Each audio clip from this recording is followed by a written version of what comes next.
Bonjour à tous, j'espère que vous allez bien. Alors j'ai pas posté de vidéo depuis un certain temps. C'était la rentrée, voilà, le temps de se remettre en route niveau travail, tranquillement, mais se remettre en route tout de même.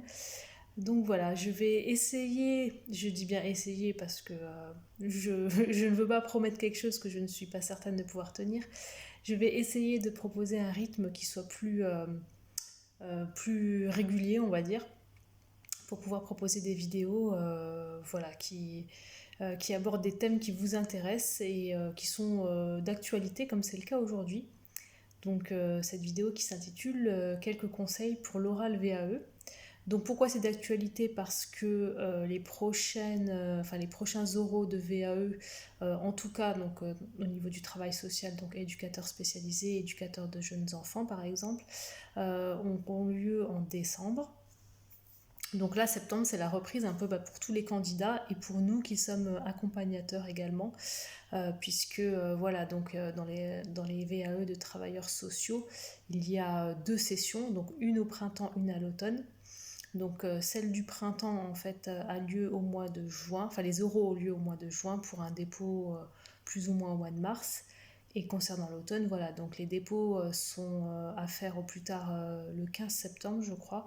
Et donc les oraux ont lieu au mois de décembre. Donc là, on est pile poil en fait dans l'entre-deux, entre le dépôt du livret 2 et l'oral. Donc juste pour récapituler brièvement, qu'est-ce qu'une VAE, donc une validation des acquis et de l'expérience. C'est un moyen d'obtenir un diplôme sans avoir à passer la formation initiale en école.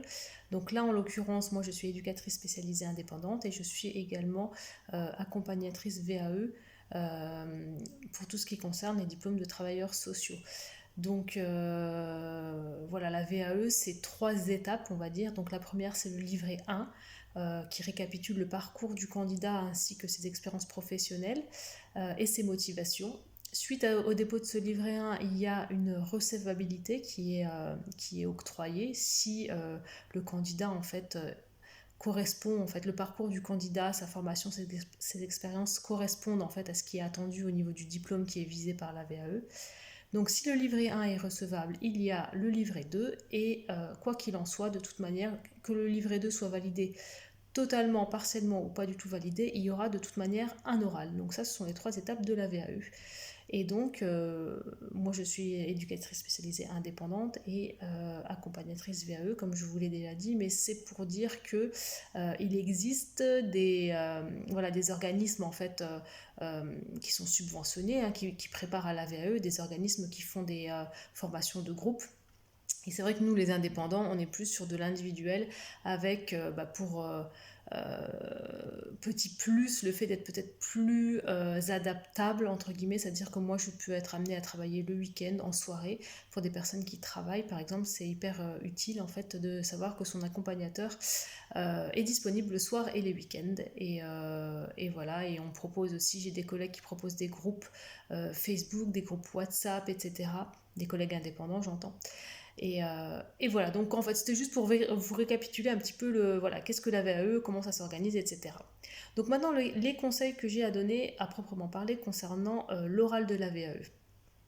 Donc le premier conseil que je donne à tout le monde en général, c'est n'oubliez pas que si votre livret 1 a été déclaré recevable, c'est que vous avez toutes les compétences et toutes les qualités pour prétendre en fait à la validation de votre VAE.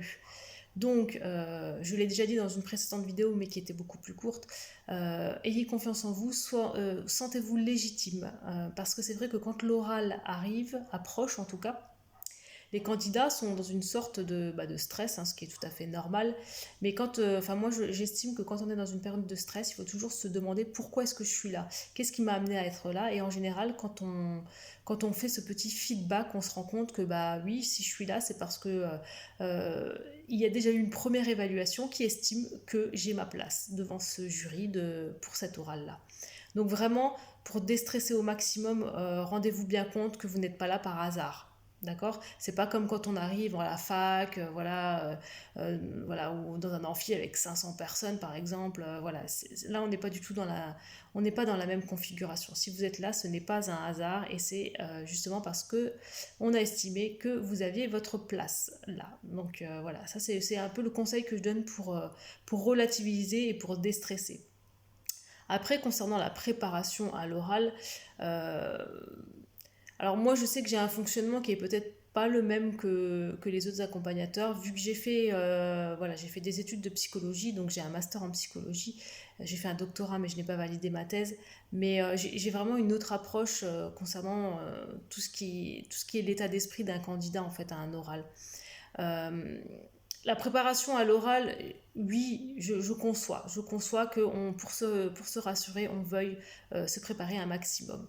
Donc ça, si c'est votre cas, voilà, après, il n'y a pas de miracle, on ne peut pas le faire à votre place. Nous, en fait, en tant qu'accompagnateur, on peut juste vous aiguiller sur euh, les choses qu'il faut éventuellement mettre en avant et celles qui vaut mieux taire, hein, parce qu'on est quand même dans une logique pragmatique, on veut que l'oral se passe bien et on ne veut pas se mettre des bâtons dans les roues. Alors que, je le rappelle quand même, hein, l'oral dans une VAE en tout cas, elle n'est pas déterminante. L'oral n'est pas déterminant, pardon. Ce qui est déterminant, c'est vraiment le livret 2, c'est-à-dire le détail de vos expériences professionnelles et des situations que vous avez mis en avant pour chacun des domaines de compétences. C'est ça en fait qui est primordial dans la VAE. L'oral, c'est une formalité pour échanger avec un candidat, voilà, hein, pour ne pas rester sur un écrit, pour échanger de vive voix et éventuellement si les membres du jury n'ont pas compris certains points ou veulent un peu plus d'explications ou veulent simplement vous apporter une remarque. Le jury n'est pas là pour vous saquer ni quoi que ce soit, hein. Un livret 2 qui est bien rédigé, c'est un oral qui se passe bien, il y a pas photo, hein. Donc un oral qui se passe bien, en général, entre 30 et 45 minutes. Donc la préparation à l'oral, moi je la préconise pas systématiquement, c'est vraiment pour des personnes qui ont besoin d'être rassurées, la préparation à l'oral. On peut se préparer tout seul, moi ça a été mon cas, hein. Pour rappel, j'ai effectué mon diplôme d'état d'éducatrice spécialisée par la VAE sans accompagnement, donc sans accompagnement ni pour le livret 2 ni pour l'oral, et j'ai eu mon diplôme. J'ai eu une validation totale du premier coup. Donc c'est pour dire que c'est tout à fait faisable en fait, hein. Il y a des personnes qui vont avoir besoin d'un accompagnement. Donc pour travailler l'oral, c'est-à-dire pour travailler la présentation, parce que la première partie, effectivement, ça va être de se présenter aux membres du jury. Et après, il va s'agir de pouvoir répondre à leurs questions. Donc moi, le conseil que je donne en général, c'est donc avant votre passage à l'oral, relisez votre VAE. Alors peut-être pas du début à la fin, dans les moindres mots, dans les moindres détails, mais relisez-la, on va dire en transversal. Et s'il y a des choses euh, avec le recul, du coup, hein, si vous déposez votre livret 2 en septembre et que vous avez un oral en décembre, donc il y a plusieurs mois qui s'écoulent, avec le recul, vous allez peut-être vous dire pourquoi j'ai écrit ça, pourquoi j'ai pas mis ça, j'aurais pas dû tourner ça comme ça, etc.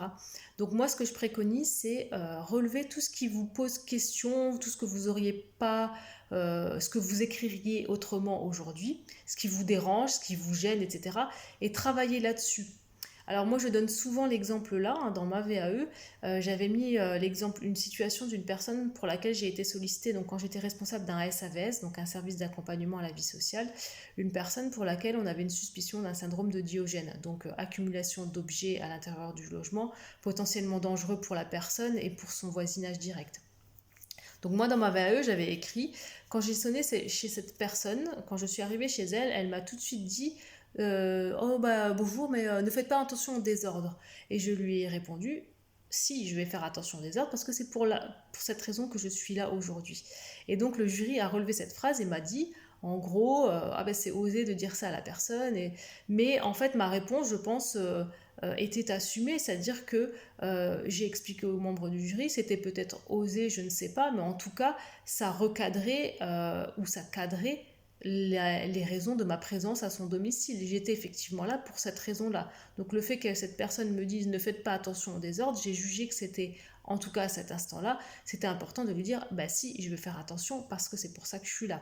Vous voyez en fait, il s'agit d'assumer en fait ce que vous avez écrit et non pas comme j'ai récemment dit à une personne que j'accompagne en préparation à l'oral, et non pas en fait montrer au jury que ce qu'ils vont relever, ça va remettre en question votre écrit, parce que justement ça ne doit pas être le cas, c'est vous le professionnel, la professionnelle qui intervenez sur une situation, donc les décisions que vous avez prises en fait au moment précis, il n'y a que vous qui pouviez les prendre, et personne d'autre ne peut se permettre d'émettre un jugement finalement sur la manière dont vous avez réagi, parce qu'on ne sait pas comment nous on aurait réagi dans votre situation. Vous voyez ce que je veux dire?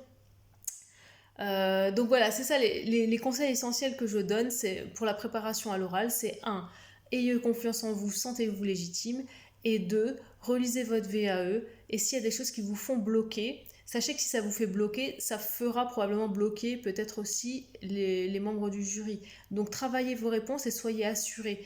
Il ne faut pas que quelqu'un d'autre puisse s'immiscer, que le doute puisse s'immiscer en vous, parce que ce soit dans le monde du travail ou dans n'importe quelle autre sphère, quand on prend une décision dans une situation, c'est que on a estimé que c'était la décision là qu'il fallait prendre et pas une autre, d'accord? Donc voilà, j'essaie de faire court pour ne pas trop alourdir la vidéo, et il n'y a pas de recette miracle de toute manière dans une VAE, en tout cas l'oral, et c'est vraiment un point important, ça vise uniquement à remettre, je pense, de l'humain en fait, hein, à passer de l'écrit informatique à l'humain, et à conforter le jury. S'il y a une cohérence, une fluidité entre le livret 2 et l'oral, il n'y a aucun souci à se faire. Vraiment, il n'y a aucun souci à se faire. L'oral, c'est vraiment la dernière étape, ce n'est pas la plus importante. La plus importante, vous l'avez déjà réalisée, c'est le livret 2, et quoi qu'il en soit, quoi qu'on en dise, maintenant, il est trop tard pour revenir en arrière. La seule chose que vous pouvez faire, vous ne pouvez pas réécrire votre livret 2, mais vous pouvez assumer tout ce que vous avez écrit, et justement, cette préparation à l'oral là, basez-la sur ça, sur le fait d'assumer votre écrit. Et surtout, ce que j'ai aussi dit à la candidate que j'accompagne actuellement, euh, ne, on n'est pas, en fait, il y a une sorte de mythe, notamment enfin, au niveau des éducateurs spécialisés, peut-être pas de toute puissance, mais de personnes qui savent réagir à toutes les situations. On est simplement humain. Donc oui, on fait des erreurs, oui, on a des manquements, oui, des fois on dérape, oui, des fois on dit des choses qu'on ne pense pas, etc. Et si le jury relève quelque chose de cet ordre-là dans votre livret 2, et bien simplement, n'essayez pas de vous défendre en fait, parce qu'il ne vous accuse pas, il relève simplement quelque chose que vous avez écrit.